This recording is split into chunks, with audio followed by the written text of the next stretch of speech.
Passation de commandement à la tête des armées burkinabè. Le nouveau chef d'état-major général des armées a officiellement pris fonction ce 12 octobre. Il prend l'engagement d'apporter des solutions à la situation sécuritaire marquée par des attaques terroristes. L'ambiance de la cérémonie et les réactions sont à suivre dans ce journal. Le général Gilbert Ouédraogo devra aussi travailler à renforcer l'entente et la collaboration entre civils et militaires. Au moment où il prenait fonction, un incident se produisait à Pau entre des civils et des militaires. Le nouveau CMGA annonce déjà des sanctions disciplinaires. Mais que s'est-il passé réellement? La réponse est à suivre dans quelques minutes avec une de nos équipes qui s'est rendue sur les lieux. Actualité sur le FESPACO 2021. Ce soir, nous ouvrons une fenêtre sur les Celebrity Days. Elles se tiendront pour la 3e fois en marge du festival pour mettre en lumière les acteurs culturels. On en parle dans ce 20h qui recevra également un membre de la commission santé qui viendra nous parler des mesures prises pour un FESPACO sans propagation du Covid-19.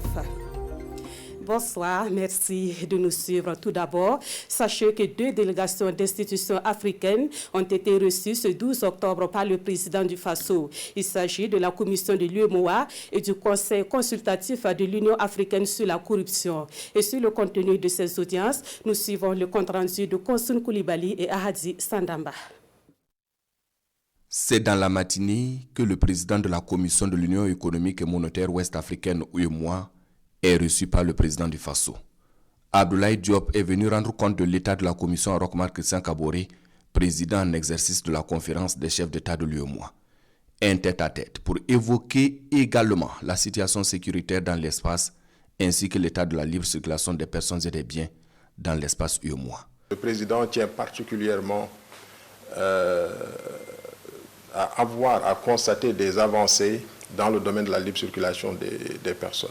Nous avons récemment réuni les ministres qui sont concernés par cette question de la libre circulation et nous lui avons rendu compte des propositions, des recommandations qui sont ressorties de ces réunions.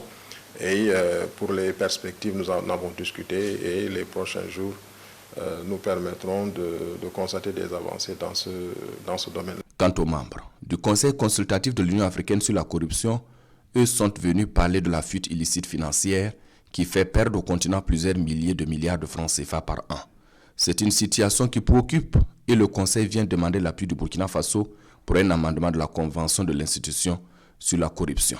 L'article et dispositions de la Convention de l'Union africaine stipule que pour qu'un amendement puisse se faire, il faut qu'un État parti à la Convention fait une requête auprès du président de la Commission de l'Union africaine pour que la conférence des chefs d'État puisse pouvoir l'étudier. Et c'est dans ce sens qu'on avait demandé l'appui de Burkina Faso pour que Burkina Faso soit l'un de ces États qui va nous aider à faire donc cet amendement de la Convention de l'Union africaine sur la corruption. Les membres du Conseil consultatif de l'Union africaine sur la corruption sont présents à Ouagadougou dans le cadre d'une mission d'évaluation du pays dans la mise en œuvre de la Convention de l'Union africaine dans la prévention et la lutte contre la corruption. À l'Assemblée nationale, le président Alassane Bala Sakandé a échangé ce mardi avec le comité d'organisation du Forum national de la recherche scientifique et technologique. Il est le parrain de l'édition 2021 du FERCITA. Le comité est allé faire le point des préparatifs au président de l'Assemblée nationale et solliciter encore son soutien pour la réussite de l'événement. Le compte-rendu de Bernard Kombelem et Issa Kanana. Le Forum national de la recherche scientifique et technologique FERCITA, c'est du 26 au 30 octobre prochain à Ouagadougou. À 2 semaines de l'événement, les préparatifs vont bon train et le comité d'organisation est là pour faire le point au parrain Alassane Bala Sakandé. Question également de solliciter plus d'accompagnement de la part du président de l'Assemblée nationale pour la bonne tenue du forum. D'abord, il y a toute son image qu'on attend pour rehausser l'éclat de la cérémonie. On sait sa sensibilité par rapport au thème, l'emploi, l'entrepreneuriat, les jeunes, les femmes. Et aussi, bien sûr, comme vous le savez, on attend à ce qu'on puisse avoir aussi tout soutien. Événement majeur de la sous-région, Le FERCIT se veut un cadre d'échange entre chercheurs, inventeurs et innovateurs et les utilisateurs potentiels de ces résultats de recherche. C'est un forum public.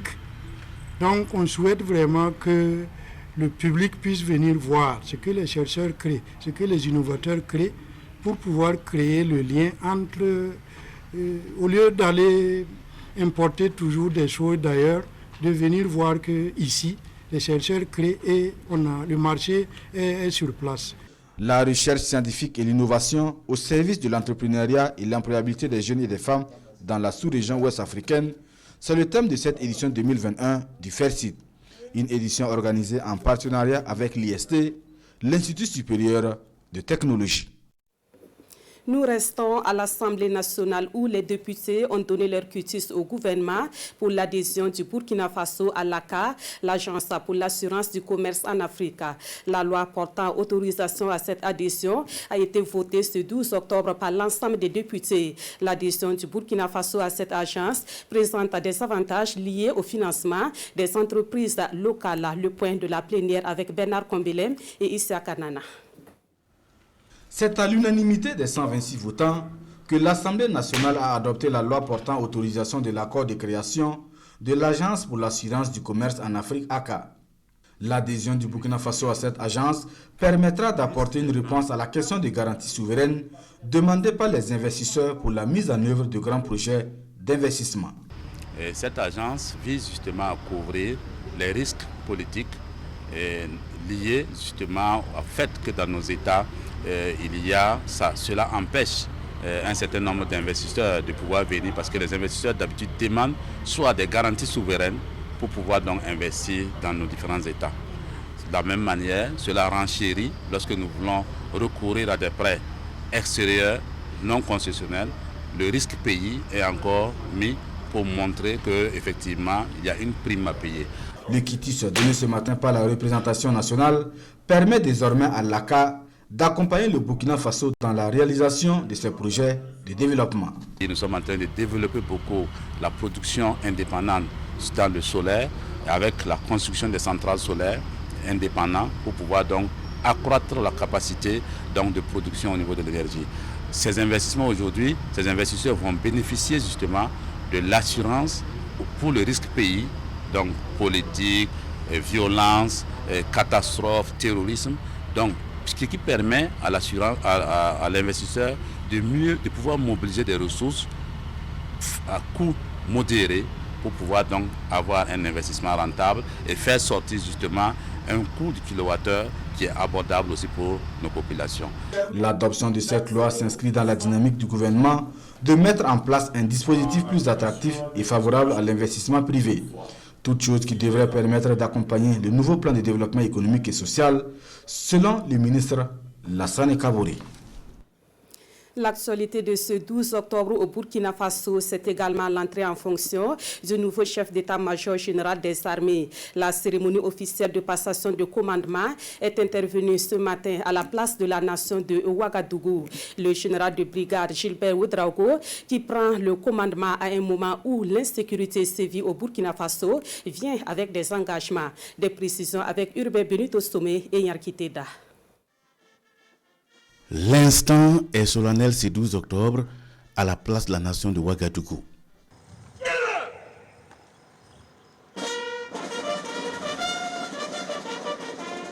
Le dernier commandement de Moïse Minungu en tant que chef d'état-major général des armées, car le commandement change de main à l'instant même. Vous reconnaîtrez désormais pour chef le général de brigade Gilbert Ouedraogo, ici présent, et vous lui obéirez en tout ce qu'il vous commandera. Son premier défi, occuper les coins et recoins du pays, lui et ses hommes, là où vivent des Burkinabés, pour ne laisser aucune place à l'ennemi. Il annonce dans la foulée une réorganisation dans le temps au sein des forces armées pour faire face à la guerre. Gardons constamment à l'esprit que nous sommes en guerre, une situation qui nous est imposée. Je prends l'engagement de poursuivre le voyage en impulsant plus d'élan au bateau pour parvenir à bon port. Dans cette dynamique, il nous faut peaufiner et accélérer la mutation des forces armées nationales en les réorganisant au double plan structurel et territorial pour les rendre plus réactives, opérationnelles et efficientes. En lui remettant le drapeau ce matin, les pouvoirs publics et politiques fondent l'espoir d'un renouveau, mettre hors d'état de nuire les forces du mal. Nous attendons du nouveau chef d'état-major général qu'il remobilise les troupes, qu'il réorganise l'ensemble des forces pour les relancer de manière beaucoup plus efficace dans la lutte contre cette menace qui évolue, pour laquelle nous devons donc nous adapter en permanence. La bataille est dure certes, car le Burkina Faso est déjà pénétré, mais à cœur vaillant, rien d'impossible, rassure le nouveau patron des armées qui invite constamment la population à se joindre au combat. Personnel civil, militaires et paramilitaires, hommes politiques et de la société civile, médias et hommes de culture, administrateurs et administrés, commerçants, paysans, artisans et ouvriers de notre chère patrie. Amis et partenaires, si vous refusez le combat aujourd'hui, pendant qu'il est encore temps, ou si vous vous trompez de combat, ce sont les générations futures qui paieront au prix fort les conséquences de la veulerie et de la compromission. Le chef d'état-major général des armées entrant salue en outre le gouvernement du Burkina Faso pour l'acquisition du matériel avant de rendre hommage à son prédécesseur, le général de brigade Moïse Milungu, pour le travail abattu. Le général de brigade Gilbert Ouedraogo est le 19e CMGA depuis la création de l'armée nationale. Et au moment où le nouveau CMGA prenait fonction, la tension était vive du côté de Pau dans le Naouri entre des civils et des militaires. Tout est parti d'une altercation entre un militaire de la garnison de Pau et un jeune de la ville. On déplore des blessés dans le rang des civils ainsi que des dégâts matériels. Le récit des faits et la situation qui prévoit actuellement à Pau dans ce reportage de Alidou Badzini et Sekou Zongo. Chaude matinée dans la ville de Pau ce 12 octobre. Des barricades érigées sur la route nationale numéro 5, des camions marchandises à l'arrêt et une atmosphère délétère. Voici la situation de la capitale du Naouri en cette matinée du mardi.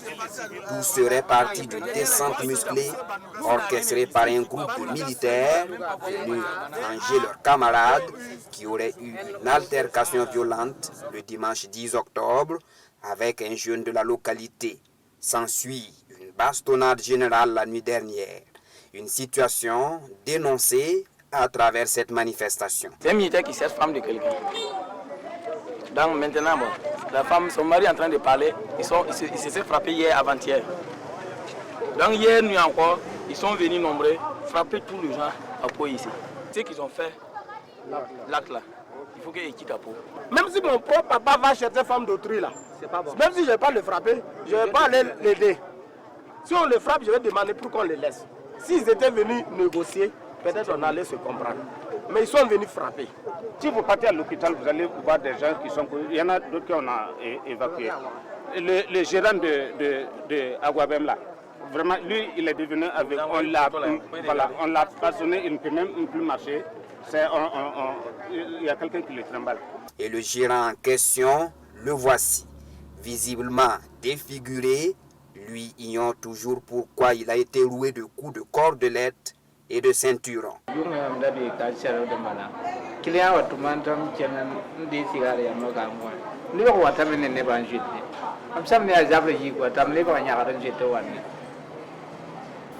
Je faisais mon travail tranquillement hier nuit. Entre-temps, un client m'a demandé d'aller payer de la cigarette pour lui.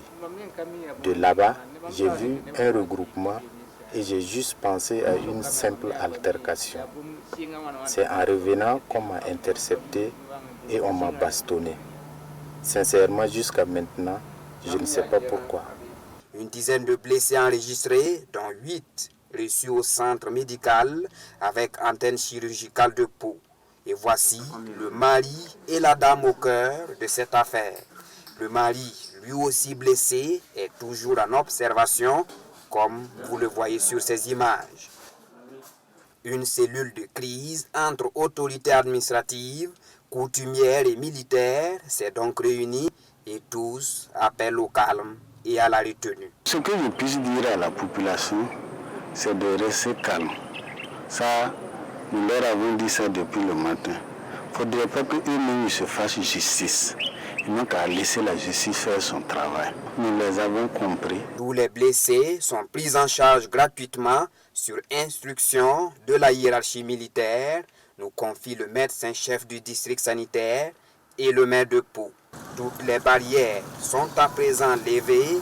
La vie reprend son cours dans la cité de Pau. Et les pourparlers se poursuivent.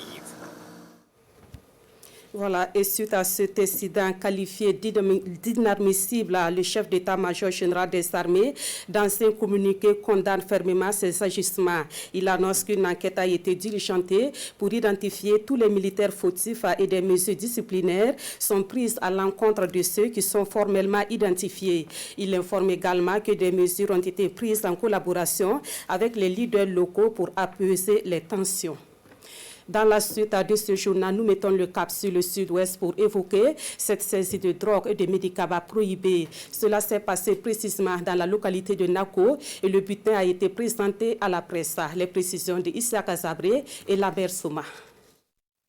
La commune de Nako, séparée du Ghana par le fleuve Moun, tend à devenir une plaque tournante du trafic de drogue à destination du Burkina ou en transit. L'opération menée par le secrétariat permanent du Comité national de lutte contre la drogue vise à porter un coup à ce trafic illicite. L'opération a été prévue du 4 au 8 octobre 2021. Nous l'avons menée sur le terrain de façon active pendant 3 jours, du 5 au 7. Et le 4, ça a été la journée préparatoire et les 3 jours ont été des journées opérationnelles. Et ça a mobilisé une quarantaine d'hommes issus donc des différentes forces de défense et de sécurité du sud-ouest, et plus précisément donc de Gawa et de Nako et de Malba. Il s'agit donc de la gendarmerie nationale, de la police nationale, des douanes et des eaux et forêts. Le bilan de cette opération est de 727,80 kg de cannabis saisis ainsi que 25 kg de médicaments prohibés, le tout estimé à 72 millions de francs CFA. La drogue là vient très bien emballée, empaquetée dans des sachets. Ça vient du Ghana. Ils traversent le fleuve avec des pirogues. De là, ils chargent les trucs là sur les vélos. Des vélos, des motos. Souvent même c'est avec des voitures hein, où ils font des faux planchers. Ils font couvrir ça et puis ils ajoutent aussi d'autres marchandises diverses. Le trafic de drogue est une source de financement du terrorisme au Burkina. C'est pourquoi le secrétariat permanent du Comité national de lutte contre la drogue plaide pour l'octroi de plus de moyens afin de lutter efficacement contre ce phénomène. Dans l'actualité également, le Burkina Faso, pays membre du mouvement des non-alignés, participe à la célébration des 60 ans de la création de cette organisation. L'événement se tient en Serbie et le Burkina Faso y est représenté par le ministre des Affaires étrangères et de la coopération. Par sa voix, le Burkina Faso exprime son attachement au mouvement des non-alignés qui compte aujourd'hui environ 150 pays. Le reportage de notre envoyé spécial Olopoda. 60 ans après la première conférence du mouvement des non-alignés, plus d'une centaine de délégations sont revenues ici à Belgrade sur les pas des pionniers pour célébrer leur vision et leurs nombreuses actions qui ont contribué à promouvoir l'égalité entre les peuples, la liberté, la souveraineté, l'entraide mutuelle et la paix durable dans le monde. Le Burkina Faso, qui prône les valeurs du non-alignement, est représenté par son ministre des Affaires étrangères dans la capitale serbe pour réaffirmer de vive voix l'appartenance du Burkina Faso à ce mouvement né en 1961. La vision du Burkina Faso, c'est une vision de paix et c'est ce que le mouvement des non-alignés aussi prônait, puisque c'est un mouvement qui est né dans le contexte de la guerre froide, il ne faut pas l'oublier.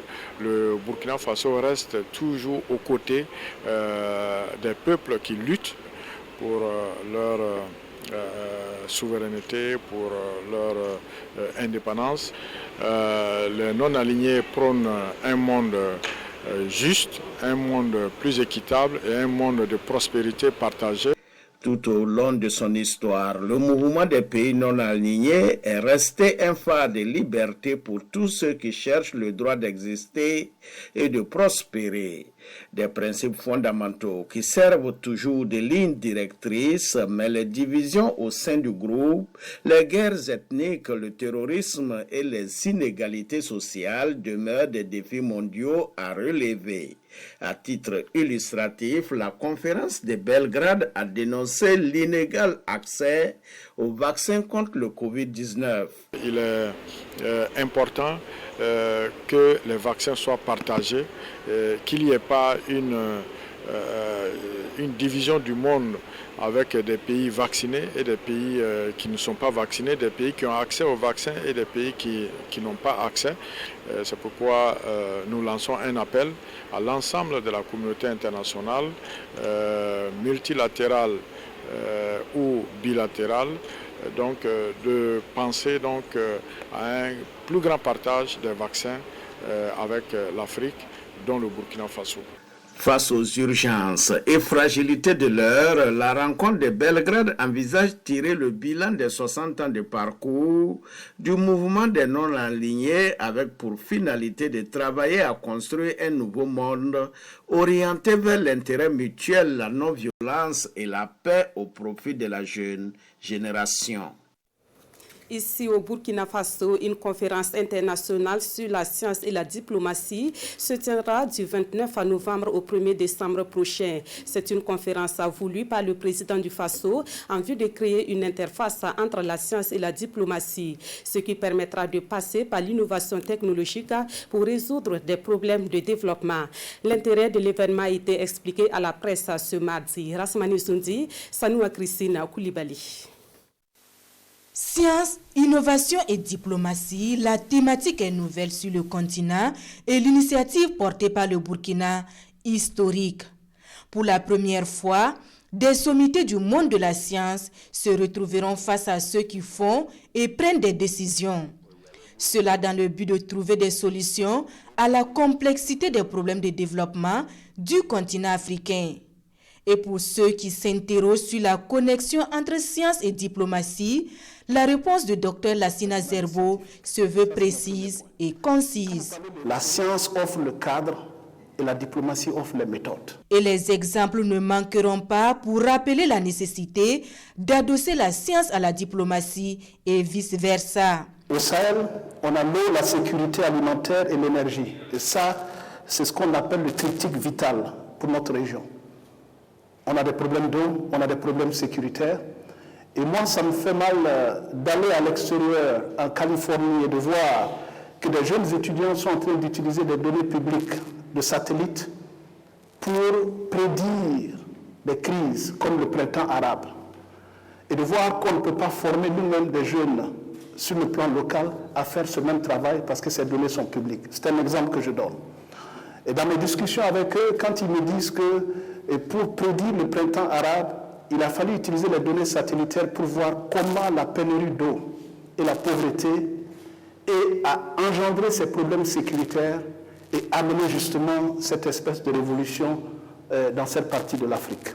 On parle de l'ensablement du Niger, du fleuve Niger, mais cet ensablement, les scientifiques en parlent depuis des années. Nous sommes à un point de non-retour, donc il faut trouver des solutions. Pour trouver ces solutions, il faut que ceux qui décident de trouver le cadre de négociation qui va amener au financement pour draguer ce fleuve-là, afin qu'on puisse le rendre navigable et qu'il puisse servir non seulement à l'agriculture, à l'économie, au transport, il faut justement un nexus entre la science et la diplomatie. À ce rendez-vous du savoir, l'on pense également genre et promotion de la jeune fille et de la femme. Mon rôle aujourd'hui, c'est vraiment, et tout au long de cette conférence d'ailleurs, ça sera vraiment de reconnaître les voix de ces personnes qui sont très souvent laissées pour compte, qui ne sont pas suffisamment entendues, qui sont sous-représentées et trop souvent rester, comme je le disais, dans l'ombre. C'est vraiment le moment de mettre en exergue ses capacités et de mettre aussi en exergue ses innovations. Selon les conférenciers du jour, le pays ne lésinera pas sur les moyens afin que cette conférence ne soit pas non seulement une de plus, mais celle-là qui va impacter réellement et servir de catalyseur au développement du Burkina et du continent africain. Le rendez-vous, c'est du 29 novembre au 1er décembre prochain et les organisateurs assurent que les dispositions nécessaires sont prises afin de permettre aux Burkinabés d'ici et d'ailleurs de suivre les travaux via les technologies de l'information et de la communication. Nous abordons à présent l'actualité relative au FESPACO 2021 qui s'ouvre dans 4 jours. Le FESPACO, c'est aussi cette initiative visant à mettre en lumière les différents acteurs culturels. Nous parlons des Celebrities Day qui seront à leur 3e édition et qui se tiendront du 16 au 23 octobre prochain. Paul David Bambara et Ahadi Sandamba. Créé dans le but de promouvoir davantage le Festival panafricain du cinéma et de la télévision de Ouagadougou FESPACO, les Celebrities Days sont à leur 3e édition. Cet événement accompagne la Biennale du cinéma africain par un tapis rouge à l'ouverture ainsi qu'à la clôture. Autre activité de cette 3e édition, le gala des célébrités et l'animation du pavillon des célébrités. Nous avons jusqu'à 275 films, je crois, en compétition. Donc vous verrez, vous faites le calcul, il y a 275 célébrités qui vont être là. Ils vont tous venir représenter leur film d'une façon ou d'une autre. Et on a aussi des gens qui ne ratent pas le festival. C'est des acteurs, c'est des producteurs. Et c'est un festival, c'est un grand marché. Les Celebrities Days attendent des invités d'honneur, des invités spéciaux ainsi que des guest stars. Il n'y aura pas seulement que des célébrités du cinéma, parce qu'il y en aura de toute façon beaucoup, mais on fait un clin d'œil à certaines célébrités, dont les célébrités des sports. C'est une manière d'impliquer justement toutes ces célébrités-là à prendre part à la fête du cinéma. À travers les Celebrities Days, les organisateurs veulent placer une étiquette incontournable à la ville de Ouagadougou en ce qui concerne la promotion des acteurs et des industries culturelles et créatives. L'invité d'honneur de cette édition est Serge Henry du Burkina Faso. En rappel, la première édition des Celebrities Days a eu lieu au FESPACO 2017. Et comme vous le savez, cette édition du FESPACO se tient dans un contexte sanitaire marqué par le Covid-19.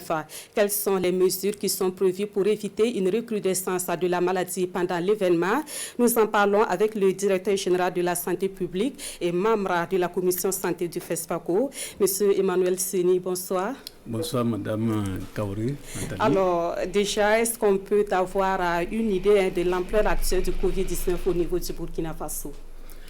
Oui, merci Madame pour l'occasion que vous offrez au ministère de la Santé de parler de la couverture sanitaire du FESPACO dans un contexte donc dominé par la maladie à Covid-19.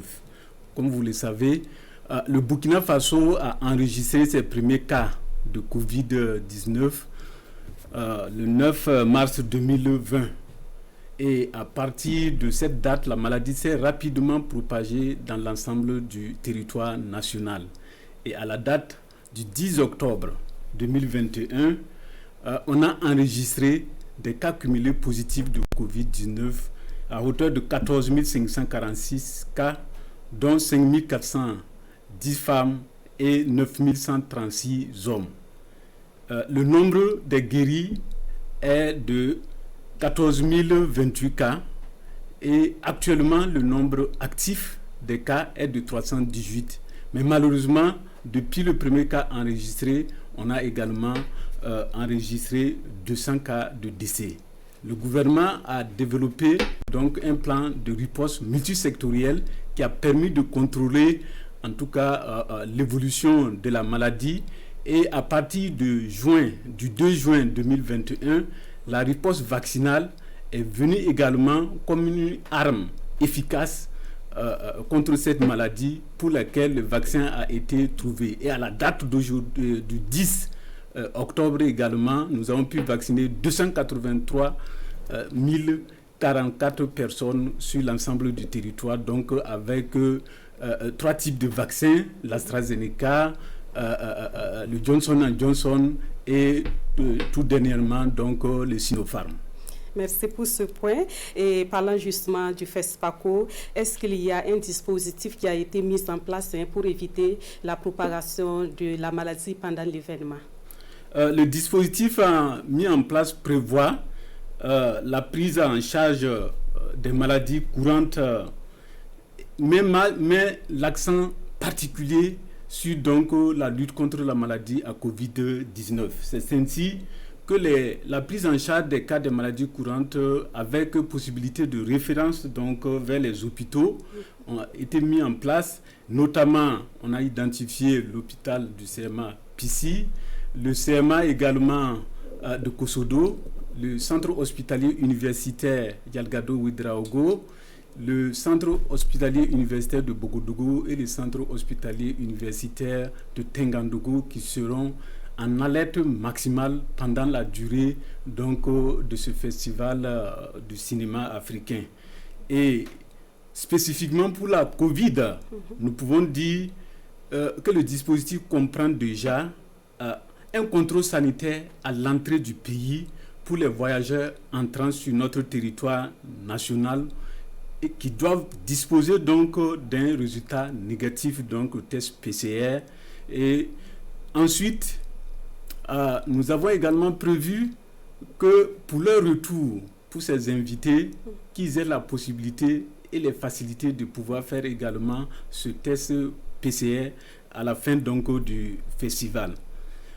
À l'intérieur du territoire, nous avons prévu un contrôle sanitaire à l'entrée donc des sites et des salles de projection avec prise de la température, avec un lavage des mains au savon ou friction à l'alcool donc hydroalcoolique, au gel hydroalcoolique et le port obligatoire donc, du masque. Nous avons également prévu une désinfection des salles de projection à la fin de chaque journée. Après donc les séances, autour de 23h, 24h, il y aura des équipes d'hygiénistes qui vont passer pour la désinfection de ces salles-là. Outre donc ce dispositif, nous avons mis en place un centre de dépistage de la Covid en cas de besoin donc au niveau du site du siège. Ça c'est sur le siège du FESPACO, mais également un centre de vaccination contre la Covid-19 sur le siège du FESPACO que nous recommandons fortement donc aux festivaliers, mais également aux populations du Burkina Faso. Et quelles sont les conditions pour faire ce test ou bien obtenir le vaccin? C'est gratuit ou bien? C'est totalement gratuit. D'accord. Voilà. Et vous avez parlé des mesures barrières. Est-ce que vous pensez y arriver quand on voit que de façon générale, les populations ont presque abandonné le respect des gestes barrières? Tout à fait. C'est un défi, mais on ne baisse pas les bras. Nous constatons effectivement que depuis un certain temps, il y a eu un recul par rapport donc, à la mise en pratique de ces mesures barrières, mais nous continuons la sensibilisation pour que les populations puissent avoir ce comportement favorable donc, à la limitation donc, de la propagation de cette maladie quand on prend les mesures barrières en compte. Est-ce qu'on peut avoir une idée du nombre d'agents de santé qui seront mobilisés à cet effet? Nous allons mobiliser exactement 115 agents de santé, toutes catégories confondues, qui vont constituer donc les équipes qui seront sur les différents sites des manifestations. Et ça comprend non seulement des médecins, il y aura des infirmiers, il y aura des hygiénistes, il y aura des ambulanciers, il y aura des secouristes, voilà. Et c'est l'ensemble donc de ces équipes-là qui vont donc permettre d'offrir les prestations qu'il faut. Alors, M. Senou, on va terminer par un message aux festivaliers dans le sens justement de les inviter à éviter la propagation du Covid-19 pendant le FESPACO. Qu'est-ce que vous avez à leur dire? L'appel que le ministère de la Santé a lancé à l'endroit donc des festivaliers, mais également de la population qui vont prendre une part active à cette fête du cinéma africain à Ouagadougou, c'est les inviter au respect strict des mesures barrières. Comme je l'ai dit tantôt, pas obligatoire du masque, lavage des mains au savon ou friction avec le gel hydroalcoolique, mais également la distanciation physique. C'est éviter véritablement de se donner les accolades, de se serrer les mains, pour que ensemble nous puissions lutter contre cette maladie. Mais l'autre message aussi important que les mesures barrières, c'est que le ministère invite l'ensemble des participants à ce festival à se faire vacciner. C'est pourquoi nous avons décidé de mettre sur le site, au niveau du siège du FESPACO, donc un centre de vaccination qui sera permanent. Pour tous ceux qui le veulent, ils vont se faire vacciner. Et que c'est ensemble que nous allons arriver à interrompre la chaîne de transmission de cette maladie. Merci beaucoup M. Emmanuel Séné. Vous êtes donc le directeur général de la santé publique et membre de la commission santé du FESPACO 2021. Merci pour tous ces éléments d'information. Merci, c'est moi qui vous remercie. Voilà, et dans la suite de ce journal, le Burkina Faso s'inscrit dans la célébration de la Journée internationale de la jeune fille. Relativement à cette journée, un forum régional se tient du 11 au 13 octobre 2021 à Ouagadougou. Une occasion pour interpeller une fois de plus les décideurs politiques sur des actions à mener en faveur des droits et du bien-être des jeunes filles. Roger Kam et Pascal Kani. C'est à travers un forum régional que le Burkina Faso célèbre ce 11 octobre la Journée internationale de la jeune fille. Ce forum est une tribune pour appeler à la responsabilité collective et individuelle, mais surtout un engagement renouvelé des gouvernants en faveur des droits et du bien-être des jeunes filles. Il est important que nous regardions et nous recentrons notre engagement à protéger les enfants en général et la jeune fille en particulier. Il était important que nous asseyions ensemble pour voir les stratégies que nous mettons en place, quels sont les impacts, comment on peut accélérer les résultats. Pendant 72 heures, les panélistes discuteront des réalités que vivent les jeunes filles de la sous-région. Ce serait également une occasion de partager les expériences pour une meilleure promotion des droits des jeunes filles. Nous partons sur une analyse, un outil de performance qui a été mis en place par ACPF qui permet de voir dans les différents secteurs les réussites mais également les défis. Et nous avons déjà vu que pour chaque pays, il peut facilement à travers cet index-là avoir une auto-évaluation de là où il se trouve par rapport aux engagements sur les droits de l'enfant, les droits et le bien-être de l'enfant. En rappel, ce forum est organisé par Africa Child Policy en collaboration avec le ministère de la Promotion de la Femme et Children Believe. Il se tient jusqu'au 13 octobre. Et puis on termine ce journal avec cette brève sur les éliminatoires Coupe du Monde Qatar 2022. L'Algérie reprend la tête du groupe A avec sa victoire de 4-0 sur le Niger cet après-midi à Niamey au Niger.